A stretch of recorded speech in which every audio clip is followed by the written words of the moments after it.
Hello, students. Welcome to all aspiring engineers in my YouTube channel presented by Professor Priya Shimpi. In this video, we are going to do the analysis of half-wave rectifier circuit. Analysis means we are going to derive the formulas of half-wave rectifier circuits. As you know that this is the rectified output.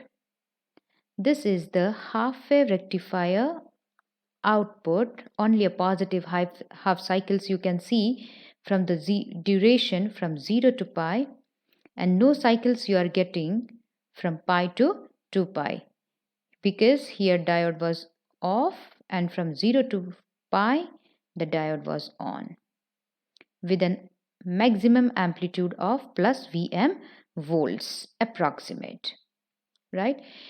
So see the students, if you see from 0 to pi duration, the amplitude of the half-wave rectifier circuit, it is changing continuously with respect to time. So can I say the half-wave rectifier circuits gives us, the half-wave rectifier circuit gives us AC signal, isn't it? So that means across the load resistance we are getting AC components. We are getting the AC components across the load resistance RL. And which are these AC components? It is nothing but the voltage across the load and RMS, right? And the current flowing through load resistance, which is RMS. Why I am writing here as RMS? Because the AC components are always calculated by using root, mean and square operation. So the rectified output, it consists of AC components across the RL. Across the RL, we have the load resistance, which is AC in nature. So I write down as VL RMS. And through the load resistance, a current flows, which is AC in nature. So I write down as IL RMS. Right? If you see the students, if I take the average of this waveform,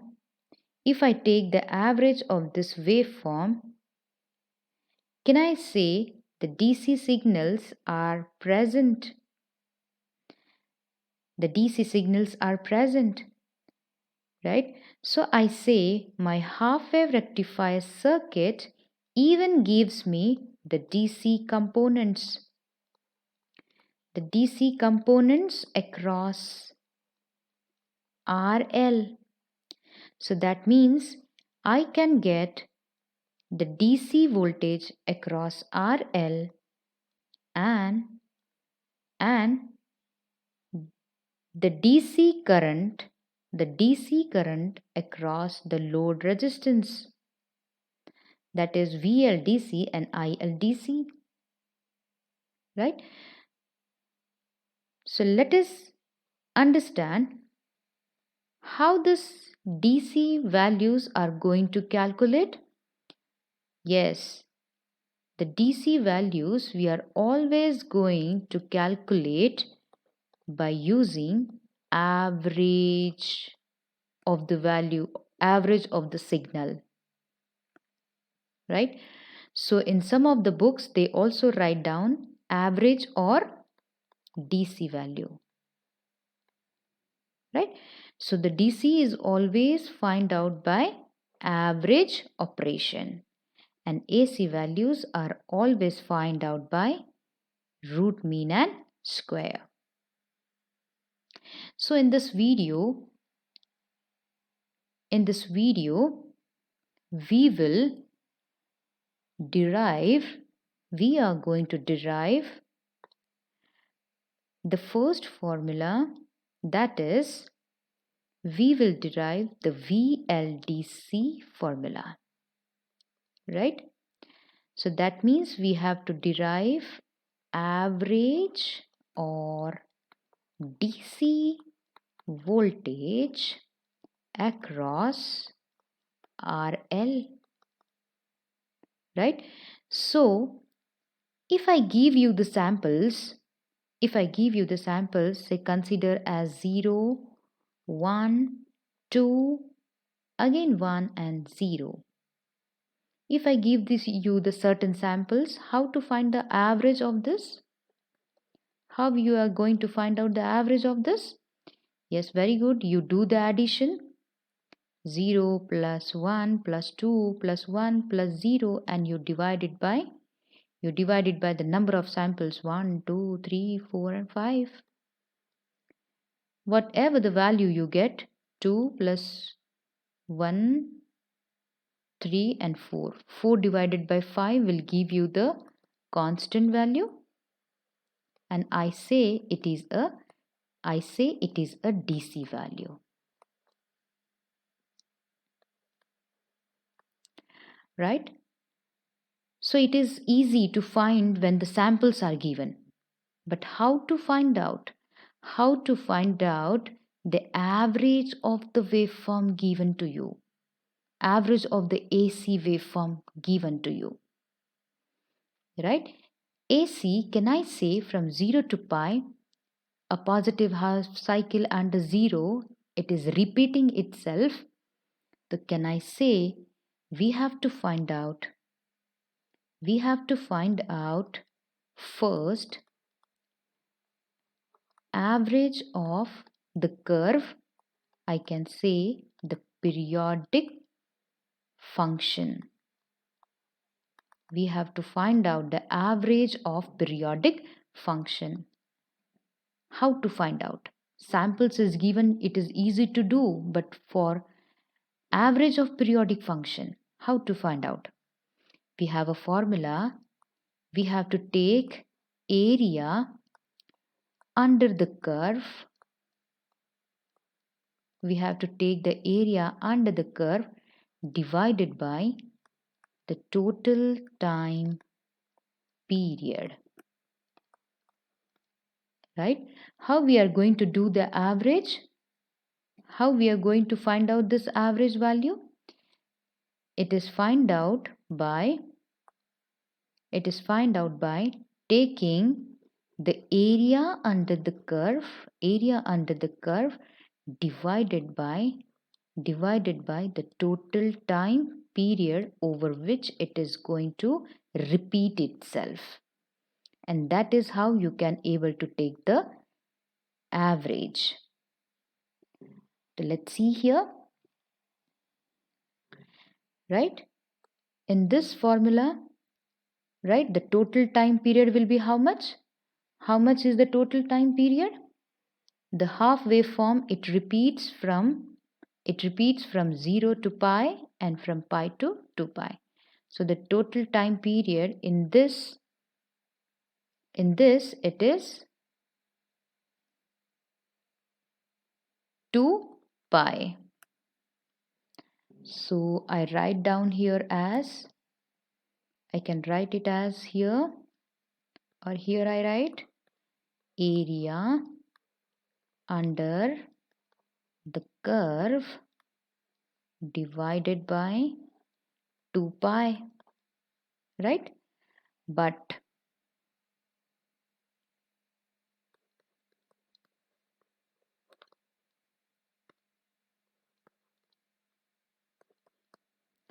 But there is a question, how to find out the area under the curve, right? So the curve is nothing, you can see the curve is nothing, but you are getting a AC signal, a half signal. So AC signals are always defined its magnitude, its maximum amplitude multiplied by the function. The waveform is starting from 0, so I consider it as sine omega t. right? You can also write Vm into cos omega t, right? I have written this expression for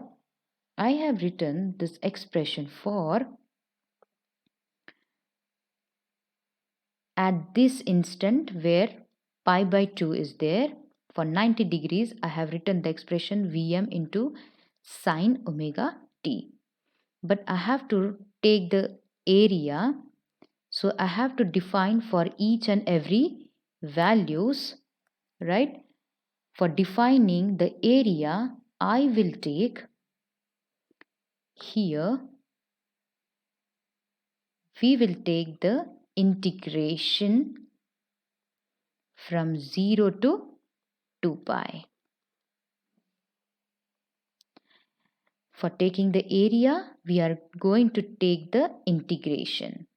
So that means we are defining for each and every infinitesimally small magnitudes, which is equal to, if I substitute the integrations from 0 to pi, Vm into sine omega t plus integration from pi to 2 pi, if I split the integration, Vm into sine omega t. Here you can see from pi to 2 pi. Let us see the value of Vm. From pi to 2 pi, right? Here it is your pi and this is your 2 pi. From pi to 2 pi, the value of Vm is equal to 0 volts. So in the integration, if I put, in the second integration, if I put Vm is equal to 0, so this whole term will become 0. So that is how I write the area of the curve, which is equal to integration from 0 to pi Vm into sine omega t. Isn't it?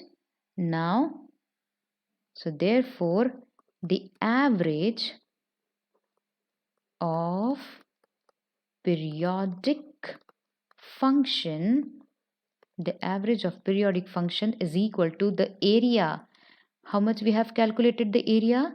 From 0 to pi Vm sine omega t, and divided by the total time period is 2 pi, right? Okay, so here we have taken the voltage waveform. So I write here average of periodic function. So I write down as average as DC.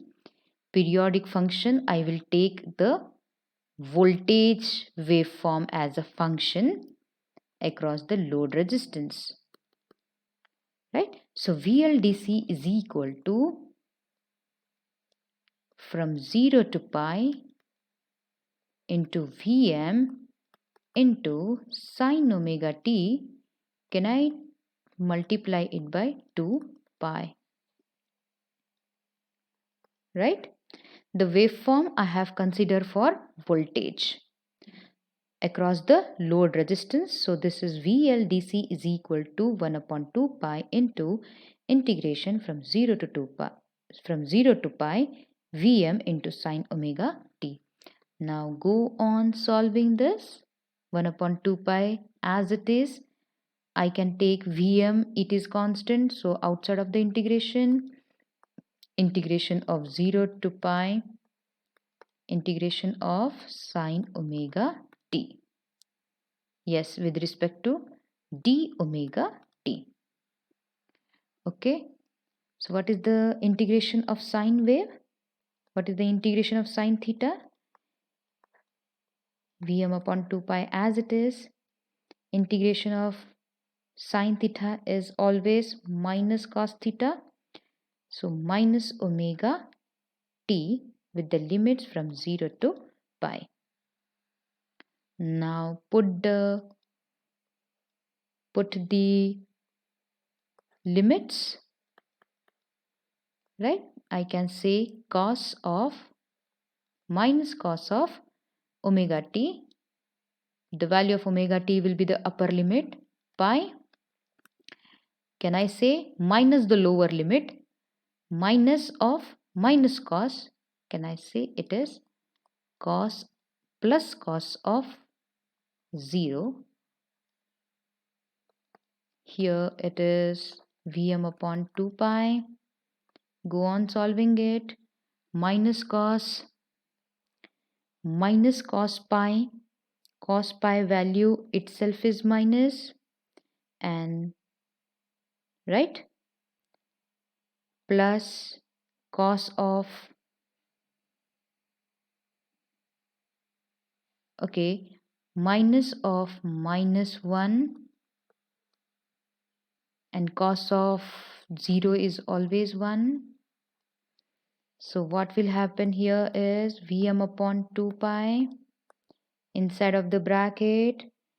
What will happen? Minus of minus, it will be plus 1 and plus 1, it is 2, right? And here the 2 and 2 will get cancelled, and that is why therefore VLDC, we were writing Vm upon pi. This is how we were memorizing till date. VLDC is equal to Vm upon pi. Any doubts? This is only for the half wave rectifier circuit. And yes, similarly you can take the waveform for current, and for the current you can directly write it as VLDC is equal to Im upon pi. Consider the current waveform. Current waveform is the same as your voltage waveform. When the diode is on, the current flows, and the diode is off, the current is 0. The waveform in the same, so the formula is also the same. Only here you have to write as Im upon pi.